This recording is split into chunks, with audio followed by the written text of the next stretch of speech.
আমাদের ভিডিও কেন দেখতে আসো তোরা কেন দেখতে আসিস? আমরা নোংরা, আমরা মদ খাই, আমরা জান আদায় করি, তাও তোরা দেখতে আসিস। কারণ আমাদের ভিডিও দেখে তোরা ভিডিও করলে তোদের দুটো ইনকাম হবে, তোরা কন্ট্রোভার্সি করিস, তাই না? আমরা বুঝি না আমরা এত খারাপ, এত নোংরা, তাও আমাদেরকে তোরা দেখতে আসিস। আসলে সেটা না, আমাদের দেখে তোরা ভিডিও করে দুটো ইনকাম করবি, সেটা তোরা মানে চাস যে তোদেরও দুটো ইনকাম হোক। তোরা কেন নোংরা ঘাটতে আসিস বলতো? আমরা নরকের কীট, হ্যাঁ? চলো বন্ধুরা, আজকে অনেক কাছের কথা, সাথে একটু ক্লিক দেখাবো, ভিডিও ক্লিক, আর সাথে আমি কিছু কথাও বলবো, সেটা তোমরা দেখো কার কথা বলছি, অলরেডি বুঝেই গেছো তো। তোরা সত্যি পথে চল, সত্যি পথে ইনকাম কর, আমি তো সেটাই চাই। এই ওয়াইটির যত কন্ট্রোভার্সি চ্যানেল আছে সবাই সবার কাঁধে কাঁধ মিলিয়ে হাতে হাত ধরে এগিয়ে যা, ঠিক আছে? কেন নোংরাদের নিয়ে ভিডিও বানাস? নোংরা, আমরা নরকের কীট, ঠিক আছে? আমাদের ফ্যামিলি ভালো না, আমরা মিথ্যেবাদী, আমরা মদ খাই, ঠিক আছে? আমাদের নিয়ে কেন ঘাটাঘাটি করিস? আমাদের নিয়ে ঘাটলেই তোদের ভিউজ হয়, তাই না? অন্য কাউ কোনো ভালো একটা চ্যানেল নিয়ে নিন্দা মতো ভালো কথা বলে দেখতো, ভিউজ হবে না। তাহলে একটাই ভিডিও দেবো, আমি মানুষের বাচ্চা না, আমার মেয়ে মানুষের বাচ্চা না, ঠিক আছে? আমরা জানোয়ার। হ্যালো এভরিওয়ান, তোমাদের সকলের সাথে যে কিছু কথা শেয়ার করবো, না বললে নয়। তো ভিডিওটা কন্টিনিউ দেখা, সকলকে এটাই বলবো, অনুরোধ রইল। তো যেটা মেন সেই টপিকে চলে আসি। আমাদের ম্যান্ডির মা জেনিপা কাকিমা, আর আমার খুব একটা প্রিয় ক্রিয়েটার, সেটা হলো সিমি শিল্পী। তাকে, তার একটা খুব পজিটিভ একটা ভিউয়ার্স ছিলাম আমি, আর সে আমাকে চিনতো, অবশ্যই ভিডিওর মাধ্যমে চিনতো। যাই হোক, আর আমি ভীষণই আমার পছন্দের একটা মানুষ ছিল। সেখান থেকে এই মানে ম্যান্ডির মা এর সঙ্গে যবে থেকে ওনার বন্ডিং হয়েছে বা কিছু যাই হোক যোগাযোগ হয়েছে, তবে থেকেই আমার বিরক্তিই লাগতো। তারপরে যখন আবার দেখলাম ম্যান্ডিদের বাড়িতে গেল, সে সমস্ত এটা জানা ছিল যে একদিন না একদিন সব বেরোবে সত্যি। তো সেই সত্যিগুলো কিন্তু বেরিয়েছে, আরও বেরোবে, এরকমভাবেই রয়েছে। ম্যান্ডির মা কিন্তু সবসময়ের জন্য অকৃতজ্ঞ। সত্যি মানে আমি আরও অনেকজনের ভিডিও দেখেছি, বুঝেওছি। মানে প্রথম থেকে আমার সত্যি কথা বলতে ম্যান্ডিকে মানে অনেকেই দেখতাম ভিডিও করতো পজিটিভভাবে, আমার সেরকমভাবে পজিটিভ কিছু মনে হয়নি। কিন্তু হ্যাঁ, কিছু যদি আমার ভালো লাগতো সেই নিয়ে ভিডিও করেছি, কিন্তু ম্যান্ডির এমন কিছু জিনিস আমার পছন্দ হয়নি। আমার কাছে দেখবে ম্যান্ডির বেশিরভাগ ভিডিওই নেগেটিভই আছে, কোনো পজিটিভ ভাবমূর্তি আমার কাছে নেই। মানে আমি আরও ঠিক ওকে পছন্দই হয় না, মেন কথা। জানি না পার্সোনালি কেমন, সোশ্যাল মাধ্যমে রয়েছি তো ভিডিওর মাধ্যমে যেটুখানি যা বুঝি সেটাই আমি কথা বলি। এমনি পার্সোনালি যাতায়াত, খাওয়া দাওয়া, বসা, ফোন আলাপ কিছুই নেই আমার সাথে তার। তো ভিডিওর মাধ্যমে যেটুখানি দেখি, বা সত্যি কথা বলতে একটা মানুষকে কখনোই মানে একজনের কথায় বিচার করা সত্যিই ঠিক না। সেখানে আমরা সত্যি কথা বলতে আমরা সোশ্যাল মাধ্যমে দেখছি, তো আমার মতন অনেক ক্রিয়েটারই আছে যে ভিডিও করে। আমি তো একেবারে তুচ্ছ একজন ক্রিয়েটার। তো যাই হোক, ছোটো ক্রিয়েটার, তো যাই হোক ছোটো, অনেক সময় অনেকে বলে যে নিজেকে ছোটো কখনো মনে করে না, কখন কার কী হয় বোঝা যায় না। তো যাই হোক, যেটা বলার, তো ব্যাপারটা হয়েছে কি, ম্যান্ডি সোশ্যাল মাধ্যমে এসেছে, সম্পূর্ণটা ওর চ্যানেলটা দাঁড়িয়েছে কন্ট্রোভার্সির উপর, মানে উপর এত বড় হয়ে যাবে, 5 লাখ হয়নি। তো ব্যাপারটা হয়েছে ওর প্রথম থেকে বাবা মার ডিভোর্স, বাবা মা একসাথে থাকে না, বাবা মা আলাদা, মা অন্য জায়গায় থাকে, আজ আমার বাবা মা আসলো, এই সমস্ত নিয়েই কিন্তু ওর চ্যানেলটা বড় হয়েছে। সেখানে আজ আমার ভিডিওটা একটু বড় হতে পারে, একটুখানি রিকোয়েস্ট, সকলে দেখো। আর যদি আমি ভুল করে থাকি ক্ষমা চেয়ে নিচ্ছি, মানুষ মাত্রই ভুল হয়। তো তোমরা শুনো, তারপরে তোমাদের মতামত তোমরা দিতেই পারো। যাই হোক, এই নিয়ে চ্যানেলটা আস্তে আস্তে বড়ো হচ্ছিল। আর তারপরে এই ম্যান্ডির মায়ের চ্যানেলটা তোমরা দেখো, ম্যান্ডির মা আমাকে স্ক্রিনশট দিয়ে দেবো। ম্যান্ডির মা যখন গুগল পিন যে নাম্বারটা আসে, সেটা অ্যাডসেন্স ওই সমস্ত কিছু মনিটাইজেশনের জন্য দিয়েছিল, যে আমার স্বপ্ন পূরণ হলো। সত্যি ম্যান্ডিকে একটা মেয়ে, মানে একটা ছেলে সন্তানের ব্যাপার তো আছেই, সাথে একটা মেয়ে যার আছে, সে তার বাড়িতে মানে অ্যাডজাস্ট করতে পারলো না বলে সে অন্য জায়গায় চলে গেল, ওদের কথাতেই অন্য পরপুরুষের হাত ধরে বিগত অনেক বছর কাটিয়ে আসলো। সে নেই এখন বর্তমানে। তারপরে যখন ফিরে আসলো, সেখানেও অনেক কন্ট্রোভার্সি হলো, সমালোচনা হলো, সমস্ত কিছু মিটলো না, কোনোদিনই মিটবে না। যেটা পার্সোনালি তো অনেক কিছুই, অনেক কথা থাকে, কিন্তু মানে নর্মালি। কিন্তু ব্যাপারটা হলো, যেটা তুমি সোশ্যাল মাধ্যমে এনেছো তো এনেছো, এখান থেকে টাকা ইনকাম হয়। তোমার ভিডিওটা যদি সোশ্যাল মাধ্যমে না থাকে, তাহলে টাকা ওর থেকে ইনকাম হয় না। আর সেখানে তুমি সোশ্যাল মাধ্যমে এনেছো মানে কেউ না কেউ তোমাদের ভিডিও আজ নয় কাল দেখছে, 1 বছর আগে দিলেও সেই ভিডিও তো মাঝে মধ্যে কারোর কাছে যাতে, সেখান থেকে বিন্দুমাত্রাও যদি টাকা আসে না, আসে। তো তোমরা দীর্ঘদিন তোমাদের কেচ্ছা কাহিনী তোমরা রিভিল করে যাবে, নিজেরাই করে যাবে, আবার কেউ বলতে গেলে। কালকে তোমরা কি দেখেছো ম্যান্ডির মায়ের ভিডিওটা? আমি যখন সকালে দেখলাম 41,000 ভিউ হয়েছে। তো সত্যি কথা বলতে ম্যান্ডির মা বলছে আমাদের দেখো কেন, তুই তোমারইও করেছে অনেককে। তারপরে বলছে আমাদের এই দেখো কেন, আমাদের দেখতে আসো কেন, আমরা খারাপ, আমরা এই খাই ওই খাই, মাদকদ্রব্য মানে মদ্যপান এই সমস্ত কিছু বলছে যে আমরা খারাপ, আমার মেয়ে খারাপ, আমি আমাদের দেখতে। আবার কথাতে আছে না, আমের দুধে মিশে যায় আটি গড়াগড়ি খায়, সত্যি কিন্তু কথাটা মিলেই গেছে। আমি এরকম হয়। আর শিল্পী দিদিভাইকে আমি তো আমার ভিডিওর মধ্যে শিল্পী দিদিভাই দেখলাম লাস্টের দিকে বললো অনেকে প্রথম দিকেও বলেছে, মাঝেও বলেছে যে আমার খারাপ লাগেনি। শিল্পী দিদিভাই বলছে আমার খারাপ লাগেনি কাকিমা, আমি ওইসব কিছু ভাবিনি, আমার খুব সত্যি খারাপ লাগেনি সমস্ত কিছু। কিন্তু আমি শিল্পী দিদিভাইকে আমি আমার দিক থেকে বলবো, দয়া করে এবার বন্ধ করো ম্যান্ডির মায়ের সাথে যোগাযোগ রাখা বা ম্যান্ডির সাথেও কোনো যোগাযোগ রাখা যদি ভবিষ্যতে হয়ে থাকে। আমার সত্যি পার্সোনাল ভীষণ অপছন্দ হয়েছে, সেই সময় আমার ভীষণ খারাপ লেগেছে। একটা মানে দেখবে হয় না সব কন্যা হয় কারোর জন্য, যে ব্যাপারটা তুমি বুঝবে হয়তো, জানি না আমার ভিডিও তুমি দেখো কি দেখবে না হয়তো কখনোই জানি না, কিন্তু একটা মানুষের প্রতি দেখবে একটা সফট কর্নার কিন্তু হয় যখন তাকে তো ভালো লাগে কাউকে, তো সেটা একটু হলেও হয়। সেই জিনিসটা কিন্তু আমার অনেকটাই হয়েছিল তোমার জন্য, এমনকি তুমি আমাকে নিয়ে ভিডিও বানিয়েছিলে আমি জানি। তো ব্যাপারটা হয়েছে এটাই যে নিপা কাকিমা ম্যান্ডির বাড়িতে তোমার যাওয়া ওই সমস্ত না আমি ঠিক মেনে নিতে পারি। আর যেই সময়টা তুমি ওগুলোর সাথে অ্যাটাচ ছিলে না, সেই সময়টা আমার ভীষণভাবে কষ্ট পেয়েছি যে তাহলে কি শিল্পী দিদিভাইও এরকম একটা নোংরাদের সাথে করছে, ডিল করছে, টাকা মানে মানুষ কতটা নিচে নামতে পারে। আরও অনেক কিছু ভেবে নিয়েছিলাম, যেটা অনেকে এবার এখন হয়তো শিল্পী দিদিভাই, এখন হয়তো না, এখন শিল্পী দিদিভাইয়ের চ্যানেলে সেই সমস্ত ভিডিও নেই, ডিলিট করে দিয়েছে। তারপরে আমার ভীষণই খারাপ লেগেছিলো। আজকে ম্যান্ডির মা বলছে আমাদের ভিডিও দেখতে এসো না বা কিছু, ম্যান্ডির মা আমার ভিডিও শেষে বলছে আমি বমি করে চড়াচড়ি করেছি, সেইগুলো কেউ নেই আমার করতে। এত মানে যখন মেয়ে লাঠিঝাঁটা দিয়েছিল তখন সোশ্যাল মাধ্যমে সবাই আপন ছিল, এখন আস্তে আস্তে মেয়ে আবার একটু কাছের হয়েছে বা কাছের হচ্ছে, তখন সবাইকে মানে দূর করে দিচ্ছে। মানে এতটাই অকৃতজ্ঞ এই ম্যান্ডি, তো অবশ্যই আছে ম্যান্ডির মাও তাই। আর তোমরা যে মানে মুখ বাড়িয়ে বলছো যে আমাদের দেখতে আসো না, আমাদের কন্ট্রোভার্সি, আমাদের দেখে তোমরা কন্ট্রোভার্সি করে খাচ্ছ, আরে তোমার চ্যানেলটা যে দেখো, আমি আমার দিক থেকে বলছি, এখনো চ্যানেলটা মনিটাইজেশন আমার হয়নি, বিগত কত বছর ধরে ভিডিও বানাচ্ছি, কেউ দেখেই না। এদিকে বলছে ভালো কিছু দেখে, আর তোমরা কি ভালো দাও? তোমাদের চ্যানেলটা তো বড়ই হয়েছে নোংরামো করে। তোমার চ্যানেলটা দেখো প্রতিদিন ভিউ হয় কাপড়, সেখানে আগে 41,000 ভিউ চলে এসেছে, ভাবা যায় এই কন্ট্রোভার্সি ক্রিয়েট করার জন্য। তোমরাই কন্ট্রোভার্সি ক্রিয়েট করবে, তোমরাই সব করবে না, আর কেউ কিছু করতে গেলে দোষ। মানে এরকম হয় না যে এই যে বর্তমানে চলছে যে রাজনৈতিক দল আমাদের মানে পার্টি বর্তমানে আছে আমাদের রাজ্যে, মানে যে উনি যা করবে অন্য কেউ কিছু করতে পারবে না। এই মিটিং হলে ওরাই করবে, ওই পার্টি সব করবে। অন্য কোনো পার্টি, আর যে দুটো পার্টি রয়েছে আমাদের রাজ্যে, দুটো তিনটে, তারা রাস্তা নামলেই তখনই দাঙ্গা ফাঁসাদ লাঠিচার্জ, জেলে পুরে দিচ্ছে, লালবাজার হাইকোর্টের ডাক পাঠাচ্ছে, বাড়িতে চিঠি চলে যাচ্ছে। ওরা করলে দোষ নেই, আমরা করলেই দোষ। ব্যাপারটা ওই রকম হয়ে গেছে, ওরা সমস্ত কিছু করবে, ওরা যা ইচ্ছা তাই করবে। মানে মানুষ দেখছো, তোমরা চোখ বন্ধ করে দেখো আর ভিউ দাও, চলে যাও। আমরা মাস গেলে একটা মোটা ইনকাম, যা ইচ্ছা তাই আমরা ছড়িয়ে যাই।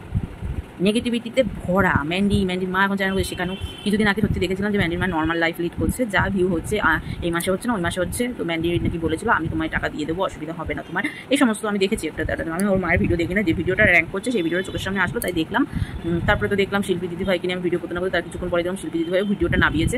তারপরে আমি সত্যি কথা বলতে নিপা কাকিমার ভিডিও আর শিল্পী দিদিভাইয়ের ভিডিও আর আমার ভিডিও মিলিয়ে একটা ভিডিও এদিক ওদিক করে শেয়ার করেছি তোমাদের সকলের সাথে। শেয়ার করেছি, জানি না ভিউ হবে কি হবে না, সত্যি জানি না। কথোপকথনগুলো কিছু ইম্পর্টেন্ট, সেগুলো আমি শেয়ার করেছি।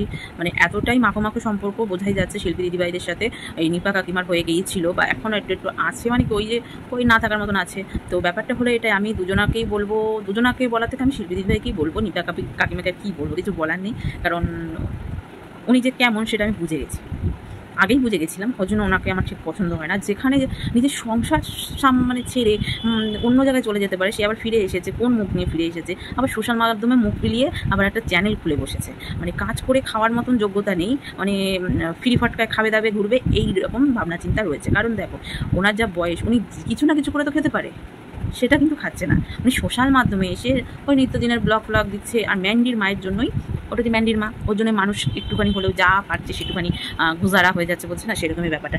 ওই রকম ভিউজ আমাদেরও আসলে আমিও একটা ভাবতাম, আমি যে কত বছর ধরে ভিডিও আমি না ফ্রিড আপ, মানুষ আমাকে প্রায় কিছু মানুষ বলে যে কি মনিটাইজেশন হলো, টাকা কত পাচ্ছ, কত কিছু বলে। ওটা আমি মানে এখন কাউকে সত্যি কথা বলতেই কেমন লাগে যে আমি সোশ্যাল মাধ্যমে ভিডিও বানাই বা কিছু, সত্যি ভীষণই খারাপ লাগে। সেখানে ম্যান্ডির মা বলেই চ্যানেলটা এত বড় হয়েছে, মানুষ ভিউ দিচ্ছে, নাহলে ভিক্স 0 তোমার ভ্যালু। আচ্ছা মানুষ মানে কি বলবো তোমার দিকের বন্ধুরা, যে কত কষ্ট করে সারাদিন কত কষ্ট করে পরিশ্রম করে ইনকাম করে, সেখানে তো আমি তো বলবো ম্যান্ডির মা মানে জানা তাই করছে। আবার কেউ কিছু বলতে গেলেই দোষ, আবার বলছে কারা নাকি নজর দিয়েছে খাবারে, তার জন্য আমার শরীর খারাপ হয়েছে, মানুষের নজর, তারপরে ওনার স্বামী, কত কিছু আমি কি বলবো তোমাদেরকে। ওরা নিজেরাই বলছে, নিজেরাই আবার করছে, আর এদিকে বারবার বলার চেষ্টা করছে। কন্ট্রোভার্সি ক্রিয়েটারদের প্রচুর পরিমাণে আমি তো বলবো অপমানই করেছে যে সমস্ত কথা ম্যান্ডির মা বলেছে। তো ম্যান্ডিকে ঠাকুর ঠাকুর ঘর নিয়ে বলা যে কেউ ভালোভাবে বলে কেউ খারাপভাবে বলে, সেটা সোজা কথা। কারণ ওর সেটা সোশ্যাল মাধ্যমে দেখাচ্ছে। ও ওই সমস্ত কাণ্ডকারখানা করে যদি না দেখাতো সে ব্যাপার আমরা দেখতেও যেতাম না যে কী করছে না করছে, কিন্তু ও সেটা সোশ্যাল মাধ্যমে দেখেছে কেউ ভালোভাবে বলেছে কেউ খারাপভাবে বলেছে। আবার যখন বলছে আমাকে আমার মেয়েকে বলে তাও ঠিক আছে, মেয়েটা বুঝে নেবে, কিন্তু যখন আমার উপরে আঙুল তোলা হচ্ছে আমি কেন মানে তুমি বসেই থাকো, কখন তুমি কন্ট্রোভার্সি ক্রিয়েট করবে, তুমি বলে আমি বলে গেলাম আমি আর কিছু বলবো না, আবার তো দুদিন পর আবার খুঁজি একটাই করবে। সত্যি হয়তো আরও ভিডিও মানে এর পরিপ্রেক্ষিতে নামবে বা তোমার এই ভিডিও আরও ভিউ হবে, তোমার ভালোই আছো, তোমরা খুব খুব ভালো আছো। এত নটাঙ্কিবাজ, পারলে চ্যানেলটা ডিলিট করে দাও, চ্যানেলটা বন্ধ করে দিয়ে তারপরে অন্য কিছু কাজ করে গুজারা করো, মানে খাওয়াও দাও, মানে নিজের জীবনযাপন করো। সেটা তো করছো না বা করবে না, তুমি এখানেই থাকবে, এখানেই সমস্ত কেচ্ছা কাহিনী তুমি তোমার মেয়ে তোমার ফ্যামিলি মিলে দেখাবে, আর কেউ কিছু বলতে গেলেই দোষ। তোমাদের মানে কি বলবো, কিছু বলার নেই। নোংরামোর সীমা থাকা দরকার, সেই সীমা তোমরা অতিক্রম করে চলেছো। আবার বড় বড় কথা, আবার বলছে কি আমি কারোর সাথে যোগাযোগ রাখছি না, কে কেমন বোঝা হয়ে গেছে মানুষ না, কার সাথে কি করছো, তোমাকে লোকে বুঝে গেছে তুমি কি চিজ। আমি তো বুঝেই গেছি আগে ভাগেই যে তুমি কি চিজ, সেই রকমই মানুষ বুঝে গেছে এবং বুঝে যাচ্ছে। চালাকি, শুধু চালাকির ওপর চালাকি করে যাচ্ছে, মানে ভাবছে মানুষ কিছু বোঝে না, মানুষদের বোকা বানাচ্ছি, মানুষ বোকা বনে যাচ্ছে, ব্যাপারটা ওই রকমই। আর ম্যান্ডি ঘরের কাজ তো নিজে করার ইয়ে নেই, লোককে ডেকে ডুকে এনে তাদেরকে দিয়ে কাজ করিয়ে এখন ল্যাদ খাওয়া ভিডিও বানাচ্ছে। কালকেই তো মনে হয় দেখলাম ভিডিও, সেই ভিডিও তার আগের দিনও দেখছি শুধু শুয়ে শুয়ে ভিডিও করে। মানুষকে যে একটা ইনফরমেশন দেওয়ার সময় যে মানুষ একটু বসে থাকে, বসে একটা ভিডিও করে বা কিছু, সেই সব কিছু নেই, ও শুয়ে শুয়েই ভিডিও বানিয়ে গেল। সেইটাই মানুষ মানে পকেট মার্কা মাল সব মানে গিলছে সেই ভিডিওগুলো মানুষ গিয়ে গিয়ে। কী করে বাবা, কী করে চোখ বন্ধ করে রাখো কে জানে। আবার নিপ্পা কাকিমার কমেন্ট বক্স দেখে তো আমি জাস্ট অবাক, বলছে কান দিও না, ওইসব কান দিও না। শিল্পী দিদিভাইকেও বলছে উনি খুব বাজে মহিলা, আর কত কিছু। আর শিল্পী দিদিভাইয়ের এটা শোনারই ছিল, সত্যি কথা যেটা। কারণ শিল্পী দিদিভাই গেছে কেন এতটা মাখো যবেই দেখেছি বাবা, কেনাকাটা, খাওয়া দাওয়া, রেস্টুরেন্টে যাওয়া, বাড়িতে যাওয়া দেখে তো আমি জাস্ট অবাক, আই এম অবাক। তো যাই হোক, ম্যান্ডিকে আমার মানে সোশ্যাল মাধ্যমে দুনিয়ার হিসেবেই অতটা পছন্দ না, তাকে পার্সোনালি চিনি না, জানি না, তো আমি কিছু বলতে চাই না। কিন্তু সোশ্যাল মাধ্যমে যতটা গুজব রটেছে, সোশ্যাল মাধ্যমে যতটা চিনি সেই নিয়েই বললাম। ম্যান্ডির মার কথাবার্তা শুনে যা বুঝেছি তাই। এবার তাকে দেখলে চিনলে অন্যরকম, তো আমার পক্ষে তো সেটা সম্ভব না, সে আমার পাশের বাড়ির লোকও না যে আমি তার ব্যাপারে বলবো, মানে পার্সোনালি বলবো। কিন্তু ভিডিওর মাধ্যমে যে টাইপের জিনিসগুলো দেখেছি আমার পছন্দ হয়নি, সেই জন্য আমি বলেছি। পার্সোনালি তোমরা যদি কিছু না দেখাতে তাহলে আমরা কিছু বলতে আসতাম না, তোমরা দেখাবে আর আমরা বলতে গেলেই দোষ, তাই না? এটা কোথাকার নিয়ম রে বাবা? তুমি বলে যাবে করে যাবে, ইনকাম করে যাবে, মানুষকে বোকা বানিয়ে টুপি পরিয়ে, আর আমরা বলবো যখনই তখনই তোমাদের গায়ে লেগে যাবে, বসে পড়বে কন্ট্রোভার্সি করতে। তোমরাই কন্ট্রোভার্সি ছুড়ে দাও, তোমাদের যখনই ভিউ দিক থেকে অধিকার তখনই কন্ট্রোভার্সি ছুড়ে দাও, তখন মানুষ কন্ট্রোভার্সি করলেই আবার নোংরা, আমরা নোংরাদের কাছে আসো কেন, দেখতে আসো কেন? ওরে বাবা রে বাবা, তো তোমরা নোংরা ঘাটো কেন?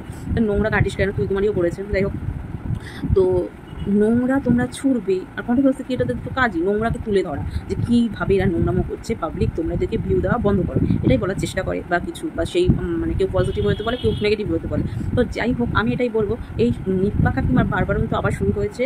আর মেন হলো মেয়ের একটু ছত্রছায়া হয়তো পাচ্ছে বলেই বলছে, আর কিচ্ছু না। না হলে নিপ্পা কাকিমা তো বিরাল হয়ে থাকে সোশ্যাল মাধ্যমে, থাকছিল মানে উনি তো বলেছে আমার কেউ নেই, আমার মেয়ে নেই, এই নেই সেই নেই, আমার কেউ নেই, আমার কাউকে দরকার নেই, সোশ্যাল মাধ্যমে আছে, আমি আমার মতন যা পারবো কাজ হবে, না হলে না হবে, আমি যেমন আছি তেমন থাকতে চাই। আবার বলছে আমি গলা পর্যন্ত খেয়ে নিই, আমার খাওয়া দাওয়ার লোভ নেই, ওই জন্য গান্ডে বিন্ডে খেয়ে এসে বমি করে ছড়াচ্ছে গলা পর্যন্ত খেয়ে এসে। একদম থার্ড ক্লাস, যেটুখানি বুঝেছি সোশ্যাল মাধ্যমে, মানে এদের ভিডিও দেখে যে একেবারে থার্ড ক্লাস। এই ম্যান্ডির মা ভবিষ্যতে জানি না, সত্যি কথা বলতে ম্যান্ডির মেয়ে কী হবে, পাকা ঝুনু একটা মেয়ে, তো জানি না। ম্যান্ডির কাজই তো হলো খাওয়া দাওয়া, শোয়া বসা, ঘুরে বেড়ানো, আর কোনো কাজ আছে? কোনোদিন তো ম্যান্ডিকে সেরকমভাবে পাবো। উনি একজন বেঙ্গলি ব্লগার, বড় ক্রিয়েটার, এখন নোংরা মানে পরকীয়া স্পেশালিস্ট ব্লগার। তো যাই হোক, তার বড় বলেছে অনেক, এখন তো মানে তার করছে যে ওটা কথায় কথা বলেছি, এরকম বলেছে তো সোশ্যাল মাধ্যমে। তো যাই হোক, যার স্বামী, বাবা, মা সব মেয়েকে মানে বিক্রি করে খায়, মেয়েও সবাই বাপ মাকে, ছেলেকে, মানে মেয়েকে, বরকে, শ্বশুর শাশুড়ি সবাইকে বিক্রি করে খায়, তার মুখে আবার বড় কথা, সত্যি তাই। আর সত্যি কথা বলতে ম্যান্ডি প্রচুর পরিমাণে লোভী, এটা বোঝাও গেছে মানে বিপদ থেকে। তারপরে ও কন্ট্রোভার্সি ক্রিয়েট করার জন্যই সবসময় দেখে ভিউটা যখনই ডাউন যায় তখন কন্ট্রোভার্সি ক্রিয়েট করতে বসে পড়ে। যখন দেখে যে মানুষ মানে ওকে একেবারে তুলোধনা করছে, তখন মানে কান্নাকাটির একটা পেঁয়াজ কাটার নাটক করে চোখ দিয়ে জল বের করে বসে পড়ে ভিডিও করতে। একেবারে নটাঙ্কিবাজের শেষ, মানে নটাঙ্কিবাজ, মেন কথা হলো নটাঙ্কিবাজ, একেবারে নটাঙ্কিবাজ। মানে এই চ্যানেলটা দেখা সত্যি বন্ধ যাবে হবে না, মানে বলতে নেই, আমার জন্য আশ মিটবে, সত্যি কথা তাই। কারণ কি, এই ম্যান্ডির ভিডিও মানে এর মধ্যে কোনো পজিটিভিটি নেই। ওর যেহেতু ওটা বেঙ্গলি ব্লগার, ওর তো সেরকমভাবেই ওর একটা ট্যাকেল করা দরকার, যে সকাল পর মেয়ে আছে, যেখানে মেয়ে এখন স্কুলে পড়ে, যেখানে ওর মেয়ের পড়াশোনা না দেখাতেও পারে, তা কিন্তু ওর যেভাবে ভিডিও করে, সেহেতু উপরের দিকে একটা ক্যামেরা রেখে দিতে পারে, ফোনটা রেখে ওই যে মেয়েকে পড়াচ্ছে সকালবেলাটা, প্রতিদিন একটা টাইম করে হলো, যখনই পড়া সেই টাইমটা একটু মানে 10 সেকেন্ডেরও যদি একটা দেয় যে আমি এখন মেয়েকে পড়াচ্ছি, তারপরে এদিকে যেমন সব দেখা এর মধ্যে ওটা দেখাবে না। মাস্টারনি রেখে দিয়েছে একটা দুটো করে বা দুবেলাই পড়াচ্ছে, মানে কী যে এদের মানে কে জানে। আর মেয়েকে বলছে ফোন দেয় না, এদিকে সবসময় দেখা যাচ্ছে সুযোগ পেলে ফোন একটা হাতের কাছে। সত্যি কথা বলতে আমার বাবু সোনাকে ছোট্ট একেবারে ছোটো পুচকু, ওকেও আমি এমন ফোন দিই না। হ্যাঁ, আমার বড়মশাই যখন অফিস থেকে আসে তাও খুব রেয়ার আমরা ফোন দিই ওকে। আর আমার বড়মশাই যেদিন বাড়ি থাকে সেদিন একটু ফোনও নেয়। ছোটো তো এখন স্কুলেও ভর্তি করেনি, একেবারে ছোটো পুচকু। আর সকালবেলা এই যে ঘুম থেকে উঠলো, উঠে বলছে বাবা কোথায় গেল, ও অফিসে গেছে। তারপরে ওকে উঠালাম, ও তারপরে একটু দুধ খেলো, তারপরে একটু পটি করলো, খাওয়া দাওয়া হলো, ওকে বই পড়ালাম। বই পড়ি আমার মনে হলো যে এই ভিডিওটা যে না করলে নয়, আমি আমার মতো যেটুখানি যা পেরেছি তোমাদের সকলের সাথে শেয়ার করলাম। তো করে আমি একটু বসেছি জাস্ট এই ভিডিওটা একেবারে এডিট ফেডিট যেটুখানি যা হোক মানে ইয়ে করে শেয়ার করবো, করে তারপর ওকে স্নান করাবো, স্নান টান করিয়ে তারপর ওকে খাওয়ানো দাওয়া সমস্ত কিছু আর রয়েছে। তো ম্যান্ডিকে বলবে এটাই, স্কুলে যাওয়া যেমন দেখাচ্ছ, মেয়েকে যে পড়াচ্ছ সেটাও তো তোমার দরকার আছে। তোমার কাজই হলো নিত্য নতুন কী কোথা দিয়ে কী করা যায়, মানুষকে কেমন মিথ্যে কথা বলে ঠকিয়ে তারপরে মানে যা না তা করে ভিউ ইনকাম করা আর টাকা ইনকাম করে মানে ফুটানি দেখানো। ফুটানিটা আসে কোথা থেকে? যারা কষ্ট করে ওঠে না তাদের না মানে ফুটানি দেখাটা চলে না, সেই জিনিসটা তুমি ভালোভাবে করতে পারো। এই যে আকাশ পাপড়ি বর মশাই গিয়েছিল, তুমি যেতে পারলে না, তার আগে তোমরা চলে গেলে আকাশ পাপড়ি এরকম একটা অবস্থায় বাচ্চাটার কাছে না গিয়ে গেলে তোমরা দার্জিলিংয়ে চললে। সেখানে তো একটা কন্ট্রোভার্সি ক্রিয়েট হলো, সেখানে একটা ভালো একটা কান্নার সিনারি করে সে বিরাট কেটেছে, হয়তো রক্ত চোখ দিয়ে জল পড়েছে, সেই আন্দাজে তুমি ভিডিওটা করতে। আমার তো এটাই মনে হয় সোজা কথা। সত্যি আর তোমার ওই বান্ধবী ললিতাকে বুঝতাম না, ললিতাটাকে পরে বুঝলাম যে তোমার ললিতাটাকে ললিতার বর তো আর একজন মার্কা মারা। তো ললিতার বর তো একবার হাই টেম্পার মানুষ, যখন তখন বসে পড়ে ভিডিও করতে। যাদের টাকায় এত ফুটানি তাদেরকেই আবার করে। তোমরা যদি চাকরি বাকরি বা কাজকর্ম করতে তাহলে তো যে ম্যানেজার মালিক তাদের উপরে কি করতে পারতে? তোমরা ভাবো মানে কী ভাবো তোমরা? যারা চাকরি বাকরি কাজকর্ম করে তারা যে কত কথা অফিসে শুনে তাও তাদের হজম করে নিতে হয়। তোমরা সোশ্যাল মাধ্যমে কাজ করছো, প্রচুর পরিমাণে ইনকাম করছো, টাকা মানে তোমরা হ্যাঁ ভিডিও করছো, সেটা এডিট করছো, ছাড়ছো, সেটা তো তার একটু খাটনি আছে, কিন্তু সেই খাটনি তো নেই যে হাড় ভাঙা খাটনি করে অফিসে যাওয়া, কাজ করা, 10টা কথা শোনা, আবার হাড় ভাঙা খাটনি করে বাড়ি ফিরে আসে। সেটা তো তোমাদের নেই। মাস গেলে একটা মিনিমাম একটা অ্যামাউন্ট বা একটা মানুষ, সেখানে তোমাদের তো অফুরন্ত ইনকাম। সেখানেও তোমরা না নোংরামো, কেচ্ছা কাহিনী, পরকীয়া স্পেশালিস্ট, পরকীয়া যা না তাই দেখাবে। মানুষ বলতে গেলেই ছাড় লেগে যাচ্ছে, তাই না?